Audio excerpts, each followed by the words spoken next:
episode of the Coach's Show. Today our feature is Edison High School. So we're here with Coach Terry Henderson from Edison High School. Coach, welcome to the show. Thank you. So Coach, we just here just talking, rapping about Edison, and I know we're going to have a good laugh, you know, because we're in the same conference. We played a lot last year.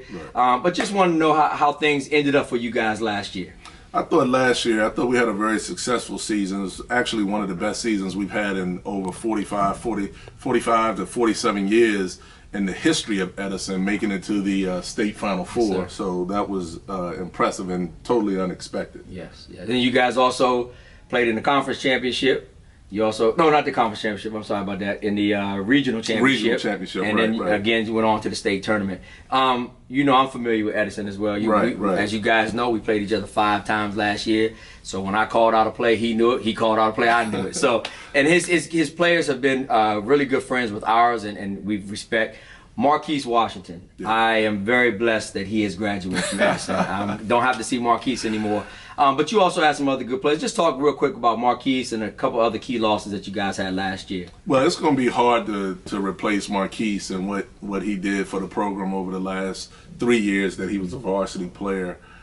We just counted heavily on him so much on both ends of the floor, and just the leadership and the style in which he prepared for the games each day and each night was, you know, just so valuable to my young kids.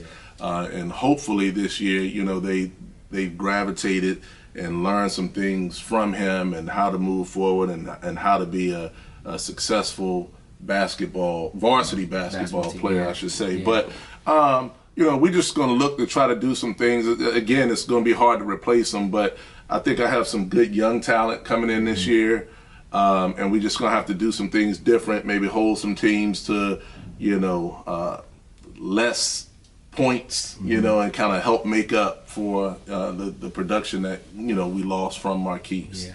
Now you guys will still be scrappy on defense. Talk about some of your guards that you have returning. I know one for sure is to be back, but just talk about some of your guards that you have. Well, we got a first team all-region guard returning in Jarret Clawson. You know, he's going to be counted on to score a little more for us, as well as take care of the basketball and set other people up where they're successful. We have Nate Hester returning for his senior year. He's been a 4-year varsity player, and actually midway through his freshman year, he picked up a starting position. So he's a 3.5-year starter for us. And then we have a young kid in Bryce Hawkins, who's showing a lot of flashes of what Jarret was when I first saw Jarret as a 7th, 8th grader.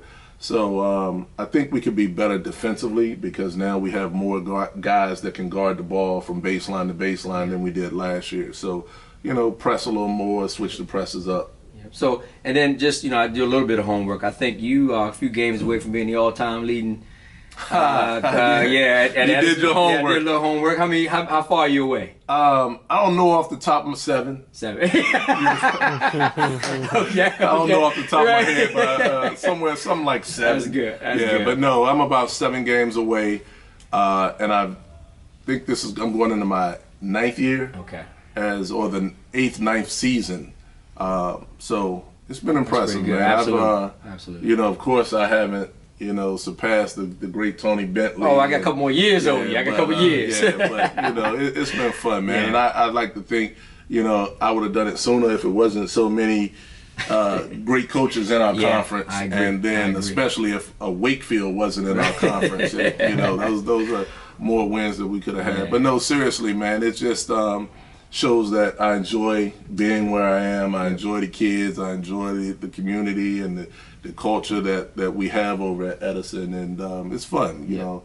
It's a lot of fun. Yeah, well, you know, we're going to continue our rivalry, making it fun, and we always try to tell people that the rivalry is always between the two schools, never between the coaches. So this is my good friend. Yes, sir. So happy to have you on the show, and Coach, appreciate you being here. So thank you. Tune in for our next episode of the Coach's Show. Thank you.